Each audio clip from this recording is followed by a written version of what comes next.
Welcome back to Rising Stars Media. I'm your host Menashe Jumbe, and guess what? Here's quite an interesting thing. Rising Stars has always been the best. We've only sought for the best and deliver the best. So guess what's happening now? Our team is expanding, getting bigger and better. And we're not just a sports media company, but an institution dedicated to building the next future of the stars of Zimbabwe and Africa through entertainment and media. So, if you believe that you have a passion for cinematography, videography, presenting, screenplay, writing, whatever you have to become the best filmmaker in the world, we want to give it to you. We want to give you the platform and the chance to grow and nurture your skills. Even in presenting and acting, this is your time to become the rising star you've always wanted to be. You could be in this very seat right now, behind this very camera right now, and all that's stopping you is you. So stop waiting and send your CV right now to the links below at our email address or to our contact number below. So in other exciting news, the Ministry of Sports, Arts, Culture and Recreation has been doing something extraordinary. We are so proud to announce that under the Ministry of Sports, through collaboration with the SRC, is announcing the Africa 5 Region Youth Games, and we can't wait to see what Zimbabwe is going to be doing. This team comprises of over 197 athletes that have gone through rigorous training and selection. I don't think you understand how hard all these youth have worked in soccer, swimming, judo, karate, and a multitude of other different sports. The Honorable Minister actually said, this is more than just sport. To all the amazing athletes out there, you're a part of something much greater than yourselves. You are standing and holding the dreams of every single person in this nation the moment you step into that field or soon as you dive into that swimming pool. We are supporting you with every single thing that we have, and we can't wait to see the amazing work that you do in Windhoek, Namibia. So, to all the Zimbabweans watching right now, please support your team. Our boys in green and white. They have been in the camp for ages. The pressure has been building. The pressure has been building. The tension has been building. They've been in the gym working day after day, night after night. Hilton, Bennett, it's your time. Gents, are you ready? Zimbabwe, are you ready? Because something amazing is happening. We're facing Morocco in the few coming days. 18 July, we're going to face Morocco, and that is a full knockout match. It's either we go to the winners with Kenya and Uganda, or it's all or nothing. We're giving everything, and I can't wait to see what the Sables do. So, if you're a Zimbabwean and you're interested in rugby, I think you already know what's happening, what's coming. You already know what I'm talking about. Our amazing team, the Sables, is ready for victory. And something really special is also happening. In terms of our Zimbabwe Special Olympics team, we are so proud to announce what they're doing well in terms of the Golf Masters. We are very, very thankful for all the work and tireless dedication that they're putting into the beautiful gentleman's sport, and we can't wait to see the birdies that they have. Right now, they've already beaten so many countries out, and we can't wait to see the new performance and how they will continue to strive for greatness in the world. We can't wait to see the amazing work you're doing. The iconic Brooker Cup. It was anyone's game as they faced Arendelle, because these teams are so evenly matched. It's anyone's game. It's all about who has hunger, who's willing to be more hungry, who has starvation for victory. And as we saw, out of nowhere, Arendelle said, we're not gonna lose twice in a row, Chizzy. We're gonna come back with more hunger and more fire. And they ended up going home with the Brooker Cup. So congratulations to Arendelle. But unfortunately, in the season game, that victory was quite short-lived. So they ended up losing a 1-0 in terms of the season games. Have to shout out to the coaches and the technical team that are working so hard, tirelessly, to breed these amazing athletes. We can't wait to see what's coming up next in the world of hockey. Welcome to Rising Stars. Today I'm your host, Kuzanai Tembo. Most people know me as Case, and today we have a special guest in the studio, Mr. Ryan. He needs no introduction, and thanks for having us today, man. Thanks for having me come along. Yeah, man, so good to see you. I recall one strong memory. I don't know if you remember. We were playing hockey, and you guys had a short corner top D. Yeah. And I was like right postman Yeah. on the defense, and you were top D about to take the shot, and you whacked that shot, came straight to my toe. I think I had a little fracture there. Do you remember that part? I don't know, but this is brilliant. Yeah, man. That's when I remember that, hey, this guy's got a crazy shot in his arsenal. No, I didn't know this. Yeah, man, thanks for coming through. So tell us, man, how's been your journey so far, man? Starting up, maybe you can enlighten us on how you started the whole journey of cricket from primary, getting up to high school. Yeah, I think probably like most Zimbabweans, it started off, you know, in the back garden, kind of thing. For me, I think my introduction, the early stages, was obviously through my grandpa and my parents. My grandpa at the time, I think he used to coach, I think it was called Partridge's cricket and stuff like that. It was basically like almost your Zim under 14 kind of thing. He was involved with like the schoolboy and stuff. And yeah, basically what I would do is, you know, I used to live on a farm out in Headlands, and during the week I'd go to like preschool or day, like, you know, it's like for 3 years old, 4 years old stuff, at Diggerfold School, and I would live with my grandparents during the week, and then on the weekends I'd go to the farm. So during the week I'd obviously, you know, be at preschool, and my grandparents would teach me what to do and stuff in the garden, and obviously having an older brother who already kind of played a bit. So yeah, it kind of started off in the backyard. Many a competitive game was had, and lots of broken windows, as I'm sure a lot of kids in Zimbabwe figure out. But yeah, it kind of started off there. And then from there, obviously going through school, where then you obviously got mates that can play, and it's not just you and your brother. Right.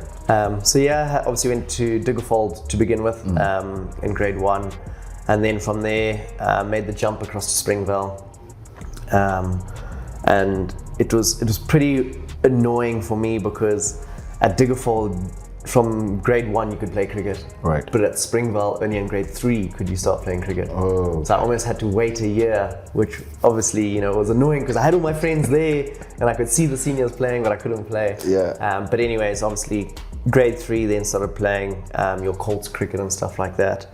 And then once I think we started getting into about under 13 at the end of kind of junior school, that's when we obviously started having your interprovincials and stuff like that. And then from there, I went to Peterhouse, and Peterhouse, obviously, you know, pretty renowned school for sport and stuff like that, where, you know, some great coaches, great facilities and all that obviously helped nurture and build the foundation of, you know, who I kind of was or am. And then obviously as well through the progressions of the interprovincials, and then became like the national kind of setup where, you know, started with under 14s, under 16s, 17s, 18s, whatnot. With plenty of tours and plenty of memories and stuff like that. Lots of fun. And then from then on, I think I went to university for a year in England. And whilst I was there, I actually went over with the intention of qualifying. But it's just still the fresh age of 18, not quite knowing what I wanted to do with life. I didn't know if I wanted to play cricket. I was also pretty decent at hockey, pretty decent at squash. I was like, I don't know what I want to do, but I kind of feel like going over to the UK might just open my eyes and kind of see from there. So I actually went over on a gap year, and I worked at a school for 6 to 8 months. And whilst I was there, I played a bit of cricket, and the university gave me a scholarship. Wow. So that kind of, you know, opened my eyes and also opened a few doors. But whilst I was there, the kind of rules and regulations, whatever, changed from qualifying, or not qualifying, but getting a passport or getting, you know, residency in England was 4 years at the time, and it changed to 7 years whilst I was there. So the back of my mind, you know, obviously now having a crack at cricket, I was like, I don't want to wait until I'm 26, 27 just to play professional cricket, you know? And at the time, you know, there was quite a few Zim A tours and stuff going on, and I had a coach, Walter Chawaguta, who was like, come back, come play, get in the system, you know, you're not far off from playing the national team, that's how talented you are, I believe in you. So I was like, you know what, it's nice because I've obviously had him as a coach through my age groups, and he had also coached the national team a couple of times. So I was like, well, this guy knows what he's talking about, you know. And yeah, so I jumped in with both feet, and yeah, that's kind of my pathway to kind of where I am now. What would you say was then the main defining moment when you're now turning professional and you're like, okay, this is probably a sign that I should actually take this seriously, going into the national setups and the other setups that you're also involved in? To be honest, I think it was probably one of my last under-19 tours. We played a quadrangular against India, South Africa, and Australia. And in that series, I think I got 450s out of like 5 games. And I was like, and I ended up, I think I was like the first or second like run scorer in the whole tournament. Well, quadrangular kind of series. And also I was like, you know what, like, if I can do this now, I feel like I'm on the right pathway and maybe it's kind of paving its way for me. And that's when I was like, you know, I can give this a bash. So it was probably that moment. Brilliant. So for our viewers, obviously, we can get into maybe making them understand the different formats of cricket, and you can maybe let us know the one that you probably enjoy the most. I mean, obviously, the purest form of cricket is always going to probably be red ball cricket, which is Test cricket. Okay. Which, if you play internationally, it's 5 days of cricket.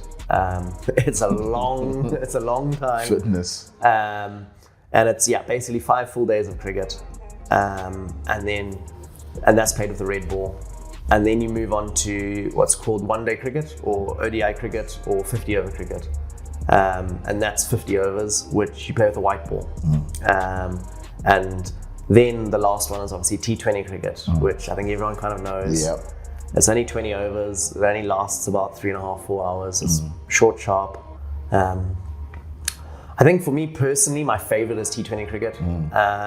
Not because it's the shortest, but I think it's probably something that suits my game the most. Right. And then funny enough, my favorite, honestly favorite used to be red ball cricket. And then just kind of, obviously the way cricket's gone throughout the world at the moment, it's just kind of, I don't know, I've integrated towards T20 cricket. I've just navigated that direction.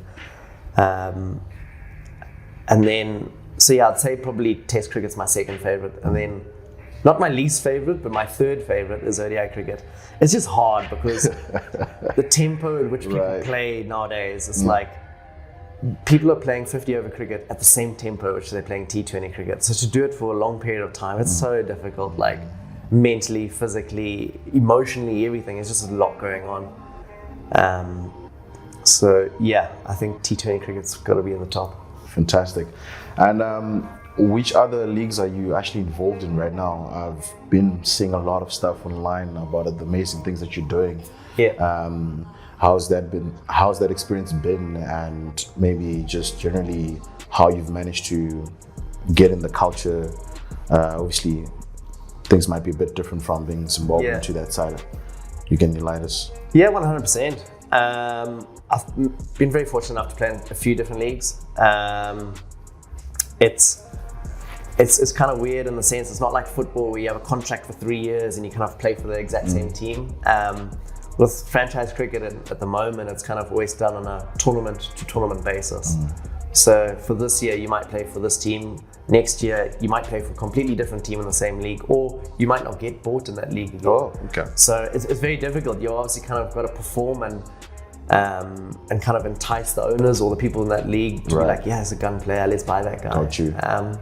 And obviously also being from Zimbabwe, it's a little bit like, not that we're on the back foot, but we're lesser known or we're lesser in people's eyes than you would say the likes of the Indian cricketers or Australian cricketers and stuff like that. But I've been very fortunate enough to have played in a few leagues. The Bangladesh Premier League's probably been the most consistent one that I've played in. I think I've played that 4 or 5 times now. I've played in the Afghan League. I've played in the Nepal League. And a few others, but like it's been really nice to kind of go to these countries and not experiment, but just kind of, I don't know, embrace their cultures, embrace their ways, to see things that you probably wouldn't see. Exactly. You know, with all due respect, if I wasn't a cricketer, I don't think I would just go to Nepal. Like I probably would have had different holiday destinations or different places to go to. But now that I've actually been there, I'm like, wow, that place is amazing. Wow. You know, kind of, you know, it's opened up my eyes a lot. But yeah, it's very different in the sense to professional cricket for Zimbabwe, where Zimbabwe, you've got your staff of coaches and stuff like that, and you've got your whole system and structure. Whereas when you get to T20 cricket and franchise cricket, you kind of arrive, you meet like a bunch of 20 guys that are in your team, you meet a coach that you've probably never seen before. So it's very difficult to kind of adapt to how they want to do things, kind of thing, but you've got to be very open-minded. At the end of the day, you've been bought or brought over to play for them because of the skill set that you have. So just trusting in that and knowing that your processes is kind of what's got you there. So go out there and perform and kind of be in whatever mind frame that you have to be in to be able to do that. Brilliant, man. So going back into your rookie days, which senior players probably showed you the ropes of getting into the structures, and how was your experience on debut?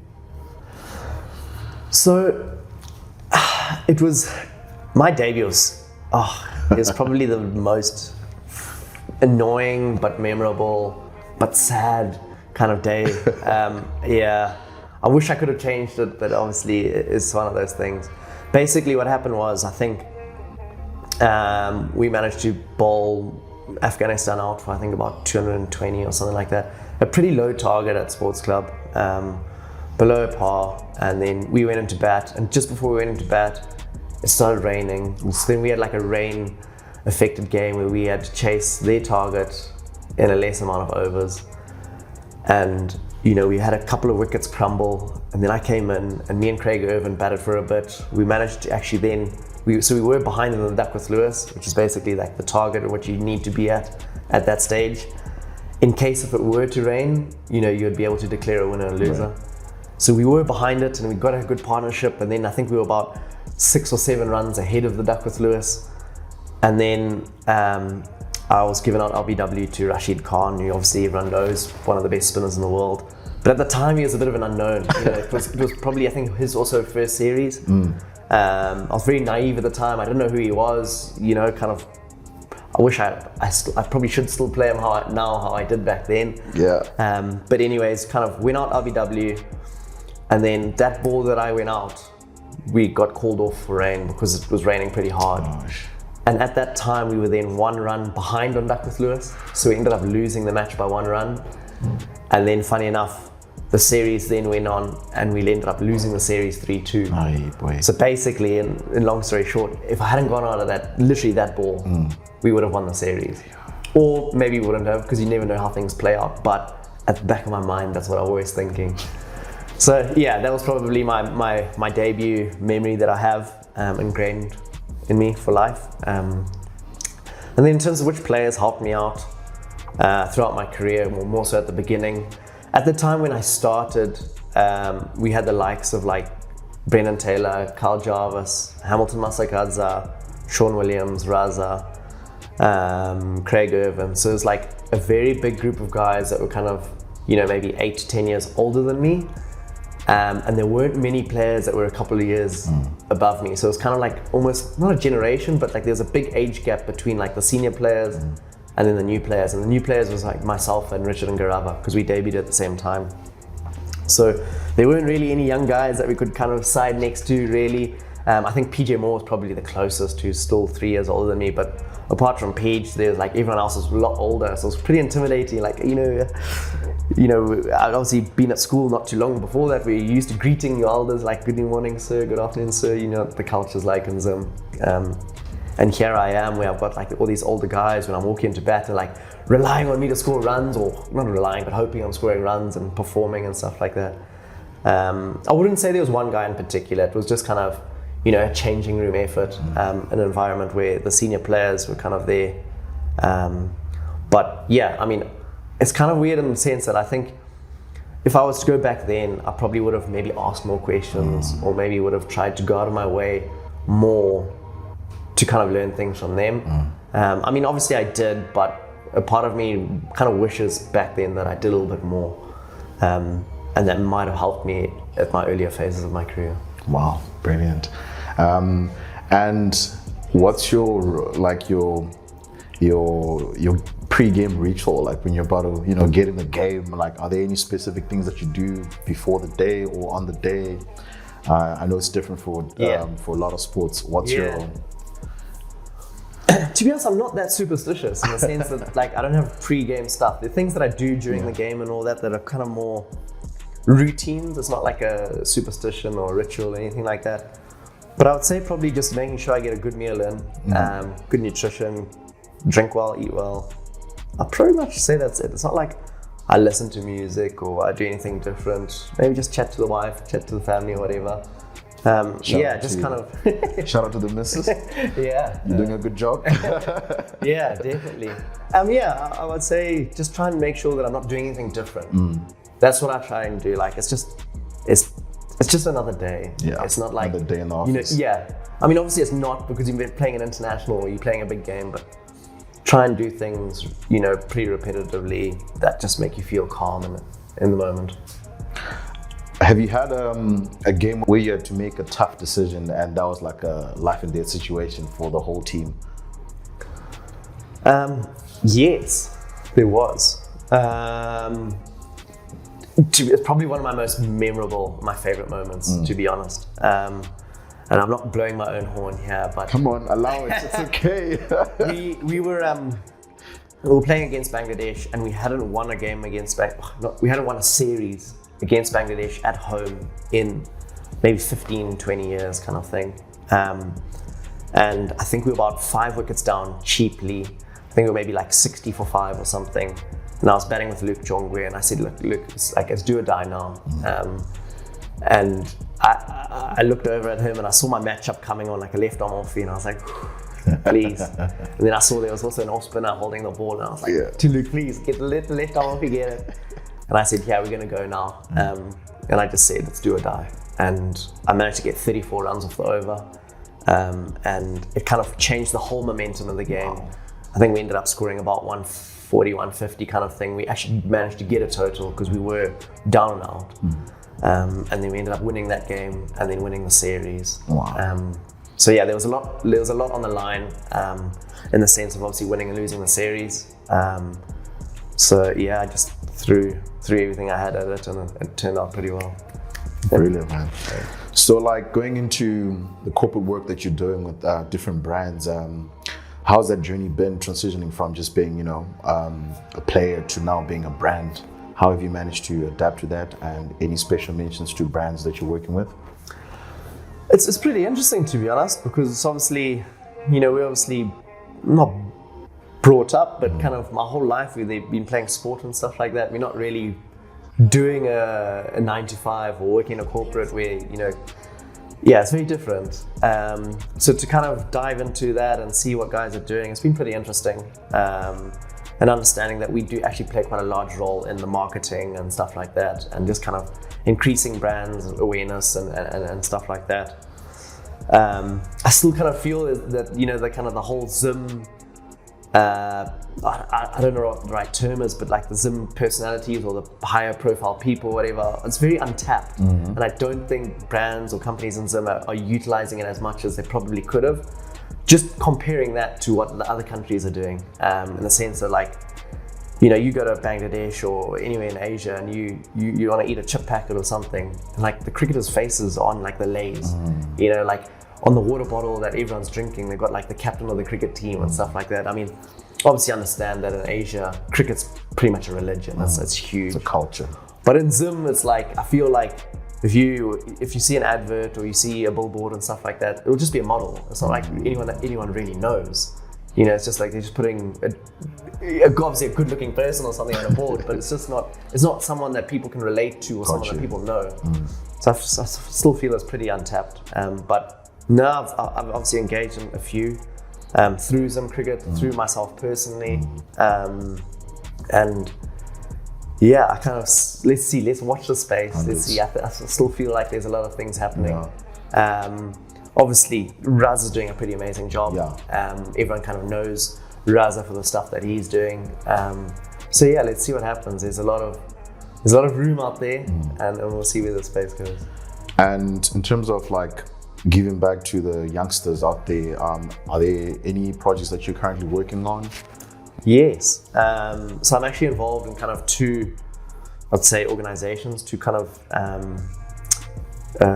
like committees, as per se. One of them is grassroots cricket, and the other one is stragglers. I'm sure you probably heard of stragglers. It's kind of a thing where the kids, there's obviously a stragglers week where kids come together during school holidays and they play at Hartman House School, and it's kids from all around the country. They kind of sign up. I think it's capped to maybe about 150 cricketers for like a cold section, and maybe 150 for the senior section.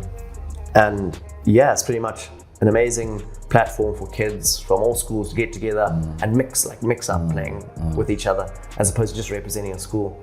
And then the other one with grassroots cricket is more going out to underprivileged and underdeveloped communities and trying to improve their standard of living and all that, not just through handing people like a cap or handing them a shirt or something like that. It's going out there, coaching the coaches so that they can coach the kids. So it's a bit more of a sustainable program where, you know, kind of we're helping out the community and doing that mainly through cricket.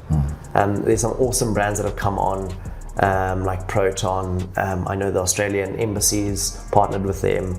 I'm obviously going to miss out on a couple of brands, which I'm sorry, but there are guys that are out there and they are helping out with the youngsters and stuff like that, because I feel like it's our role to kind of do that, to give back, and yeah, there's some awesome stuff which, you know, people are doing out there, and I'm very grateful. Brilliant, bro. So in terms of like your mental health, how do you take care of yourself? I understand the pressure and the toll that comes with being at such a big stage, and I know you're a family man as well. Are there any things that you do to just take care of your mental health, you know, to stay It's tough. It's not all sunshine and rainbows. It sounds weird, but like I kind of feel historically going back, I kind of have had this like love-hate relationship with cricket. It's a game that I love so much, but then it's also your job, and there's obviously like a pressure to perform kind of side of things where, yeah, it takes a huge toll on you. So you almost go, if I was to kind of put a label on it, you almost go like 6 months of the year liking it, 6 months of not liking it. You know, it kind of goes like that. It's not exact, but yeah, you go through phases. I think, to be honest, to try and just remember why you're playing the game. You know, you're playing it because you love it. You're playing it because you're representing your country. You're playing it to obviously feed your family and look after your loved ones. And then also you're playing it because you want to do well and you want to be kind of known globally, whatever. So yeah, trying to kind of stay focused on why you're playing the game. Yeah, it's a pretty tricky one because it's obviously everyone's kind of got their own reasons and everyone's got their own ways of dealing with things. I feel like I'm maybe still not dealing with things as good as I could. I probably would like to get more help. I don't know. I'm open to suggestions. But yeah, we just kind of living each day as it goes, and trying to learn along the way. Yeah. So I'm going to take you back a little bit. In terms of your approach to cricket, I know you are like an all-rounder, but is there like a stronger leaning in the bowling or batting stats-wise, or is there a particular side that you prefer more than the other? Oh, it's a tricky one. To be honest, statistically, I'm probably a better bowler, but I think I do prefer batting. The role in which I play, you know, batting kind of middle order, you know, like a maybe 6 and 7 sort of thing, it's a very selfless role where you don't really get the glory of having good averages and stuff like that, because you come more at the back end of games and you kind of expect it to have a big impact. But obviously when you do play that role and you do try and, you know, score a lot of runs of a short amount of time, you play high risk cricket. Which obviously means that, you know, you're generally hitting the ball more aerial and stuff like that, and there are more chances of you going out. So you end up going out always before the end, and you don't get to face many balls. So statistically, you don't have great averages. Right. But you can play such a good role in the team where if you get like a 30 or 15 balls or something like that, that's the difference between a lot of teams winning and losing. You know, so it's a difficult role where not many people do it. That's why the guys like the Glenn Maxwells, the David Millers, the Heinrich Claessens, those guys are like gold dust. They're treasured so much because of the role that they can play. There's not many people in the world that can do it. I'm glad you're sharing some serious nuggets to the youngsters also watching the show. So just in general, what's your thoughts on the current state of Zim cricket in high school and the bridge that's there now between high school and transitioning into the club structures?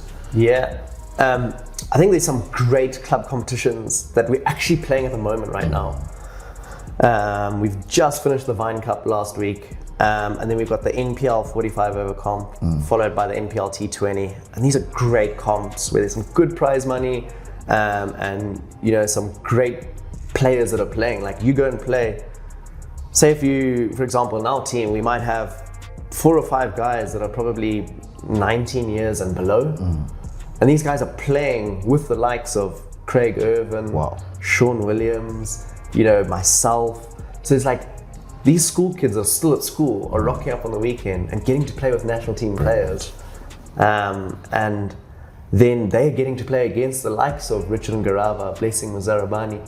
So these guys can go back to school and be like, guys, I faced Blessing Muzarabani, you know, I faced Richard Ngarava. So some pretty awesome opportunities out there for them. And kind of just speaking to some of my old friends that are still involved in cricket and like coaching at the schools, there's a lot of probably shorter format cricket that's being played at the moment. There's a lot of T20 tournaments and stuff like that. And it's obviously kind of probably the direction the world's going. There's a lot of shorter format cricket. But it's awesome, just as long as the coaches can keep ensuring that the kids are enjoying the game of cricket. Right. Because that's what's just going to want to make them play it for longer. And then, yeah, hopefully they can make that transition from schoolboy into our domestic provincial stuff. And then from then on, national team, who knows? The world's their oyster. Fantastic. And just wrapping it up, what words obviously would you like to share to the fans, the young guys coming up the ranks? Any special mentions or like things that you like just to share to the world? Yeah, I think, well, to be honest, probably as we're sitting right now, the period in which we're at, there's a lot of good cricket coming up. We've got the Tri-Series against New Zealand and South Africa. And in a couple of months after that, and I think it's supposed to be in September as it stands, is the T20 World Cup qualifiers, which Zim is hosting. So it's a huge momentous occasion for Zim cricket. Obviously wanting to qualify for the T20 World Cup in 2026. So yeah, there's some great big things coming up. Hopefully if all the fans and everyone can get behind us, it honestly does mean a lot. Like, it's not just a cliche of we enjoy the fans and, you know, it really does help us. It does help us, and it is like we've got a 12th or 13th player on the field with us. It does help a lot. And then for the youngsters, just go out and enjoy the game of cricket. It doesn't matter with what you're limited to, whether it be space-wise, equipment-wise, just get out there and play. You know, whatever form it is, just enjoy the game with bat and ball. And like I said earlier, the world's your oyster. Just have fun. That's what it's all about. Brilliant. I think I've seen a lot of crazy support in the cricket stands there with the guys with the helmets and the red attire. How does that make you feel when you're on that pitch and, you know, you're just watching out there, you've got thousands of people rallying behind your back? How does that make you feel? It's awesome, honestly. It's so good. Sitting in the change rooms is funny because obviously there's a lot of interesting songs that the guys are singing, and we laugh along with it. Guys in the background, you know, probably not on the balcony because they'll be a little bit shy. In the background, guys are mumbling and guys are singing. And then, you know, as well, like when you're on the field, it kind of helps reverse pressure onto the opponents, and it just helps so much. And ultimately, everyone's there to enjoy and have a good time. So that's what it's all about. You are a rising star. You have potential. You have talent. Whether you're a public speaker in high school or even someone who just loves taking pictures, we want you here. We want you to be a part of this family, a part of the Rising Stars Media team. You are the future of Rising Stars. We don't want, but we need you. So, for more information, please stay tuned to our various social media handles, as well as sending your CV to the respective social media handles right below, as well as our contact details. So, see you next week